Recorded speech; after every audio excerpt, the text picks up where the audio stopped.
చెప్పాలంటే తప్పు, అది ఆ అభిప్రాయం తప్పు. నేను అధికారంలోకి వస్తే అందరికీ సినిమా చూపిస్తాను జగన్ వ్యాఖ్యలు చేస్తారు, మీ స్పందన ఏమిటి? సినిమా అంటే ఏ సినిమా అమ్మ? దానికి ఒక టైటిల్ ఉంటుంది కదా, సినిమా చూపిస్తానంటే సరిపోదు కదా, ఒక పేరు ఉంటుంది కదా పలానా సినిమా అని చెప్పేసి, దాన్ని బట్టి అయితే చెప్తాను నేను.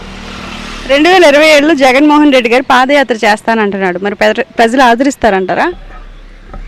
మనం చూసాం ఎంత ప్రజానీకం వచ్చిందో ఏంటని చెప్పేసి. మరి తర్వాత మొన్న జరిగినటువంటి ఎలక్షన్లో అది పూర్తి వ్యతిరేకత కనిపించింది. దాన్ని బట్టి మనం అంచనా వేసుకోవచ్చు. వైఎస్ జగన్కి Z+ సెక్యూరిటీ కావాలట, ప్రభుత్వాలు ఇస్తాయంటారా? ఆయన Z+ సెక్యూరిటీ ఎందుకు కడుతున్నారు? ముందు నివేదిక ఇవ్వాలి కదమ్మా గవర్నమెంట్కి, దాన్ని బట్టి నిర్ణయం తీసుకుంటుంది గవర్నమెంట్. ఒకవేళ జగన్ అధికారంలోకి వస్తే అమరావతిని రాజధానిగా ఉంచుతాడా, తీసేస్తాడా? ఆంధ్ర ప్రజల యొక్క అదొక డ్రీమ్ ఏంటంటే అమరావతి రాజధానిగా ఉండాలని చెప్పేసి ప్రతి ఒక్కరు కూడా సపోర్ట్ చేస్తున్నారు. 5 కోట్ల మంది జనాభా కూడా దీన్ని సపోర్ట్ చేస్తున్నారు. కాబట్టి దానికి అనుగుణంగానే అక్కడ అమరావతి కన్స్ట్రక్షన్ జరుగుతుంది. దాన్ని ఖచ్చితంగా నిర్మించాలి, మనకంటూ క్యాపిటల్ ఉండాలి.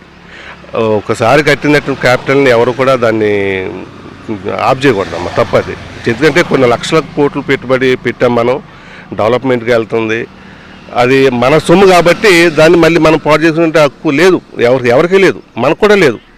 ట్యాక్సుల రూపంలో కానివ్వండి, లేకపోతే ఇతర రూపంలో కానీ ప్రజల దగ్గర నుంచి తీసుకుని కడుతున్నటువంటి అమరావతిని ఎవరు కూడా డిస్టర్బ్ చేయకూడదు.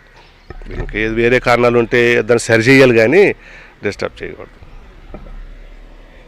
చంద్రబాబు గారు మే నెలలో తల్లికి వందనం ఇస్తా అన్నారు సార్, మే నెల వచ్చేసింది, తల్లికి వందనం పథకం వస్తుందంటారా? ఇస్తారని చాలామంది ఆశాభావంతో ఉన్నారమ్మా, దాన్ని కూడా నేను సపోర్ట్ చేస్తున్నాను. మరి ఏంటంటే పిల్లలకి ఎప్పటి నుంచో వస్తున్నటువంటి పథకం కాబట్టి, అది ఆ పథకం కూడా విజయవంతం అయింది కాబట్టి ఇవ్వాలని నేను కోరుకుంటున్నాను.